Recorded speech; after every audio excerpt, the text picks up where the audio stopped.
नमस्कार, लोकतंत्र मिररच्या टॉप 25 मध्ये आपल्या सगळ्यांचं स्वागत आहे। मी आहे आपल्यासोबत पल्लवी। तर चला एक नजर टाकूया आजच्या ठळक बातम्यांवर। एल निनोचा प्रभाव नोव्हेंबरमध्ये सर्वाधिक, मार्च पासून तीव्रता कमी होण्याची शक्यता।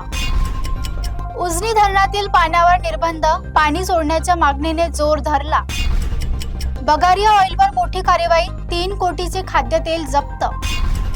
डेंग्यूच्या रुग्णसंख्येत मुंबई राज्यात अव्वल, मलेरियाचाही वाढला धोका।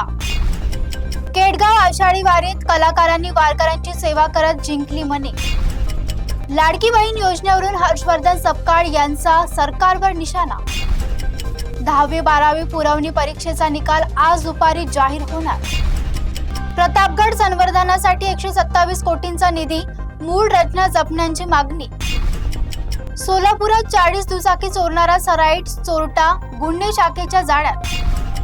तत्कालीन तहसीलदार श्रीकांत पाटील यांना महसूल विभागाने निलंबित केले। पाचोडमध्ये गोठ्यातून 18 शेळ्या बकऱ्यांची चोरी, शेतकरी चिंतेत। तुकाराम मुंढेंना पांडुरंगाच्या महापूजेचा मान देण्याची मागणी जोरात। शिरूरमध्ये विविध मागण्यांसाठी मनसेचं अन्नत्याग आंदोलन सुरू। पुण्यात एमडी ड्रग्जची हायटेक लॅब उद्ध्वस्त, 2 तस्कर अटकेत। अभिनेता रणबीर कपूरने मुळशी तालुक्यात 25 एकर जमीन खरेदी केली। मान्सूनचा जोर कमी, पावसाच्या पुनरागमनाकडे राज्याचे लक्ष। पावसाने उघडीप दिल्यानंतर भाजीपाल्याच्या दरात मोठी वाढ। विठ्ठल रुक्माई वारकरी योजना 2026 जाहीर, वारकऱ्यांना आर्थिक आधार। सुरेश धस यांनी जयंत पाटील यांना दिले थेट राजकीय आव्हान। तुकाराम मुंढे यांच्या पुस्तकाला प्रकाशनापूर्वीच लाख नोंदण्याचा टप्पा। केडवे स्थानकावर आज आणि उद्या ब्लॉक, रेल्वेचे काम सुरूच। परळते CSMT भूमिगत जलद लोकलसाठी जमीन संपादनाला सुरुवात।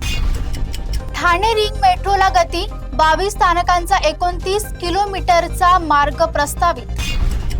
नेते भरपूर असले तरी मराठा समाज आजही मागास असल्याची चर्चा। रस्ता नसल्याने गर्भवती महिलेला झोळीतून रुग्णालयात नेण्याची वेळ। सध्या इतकंच, बघत रहा लोकतंत्र मिरर।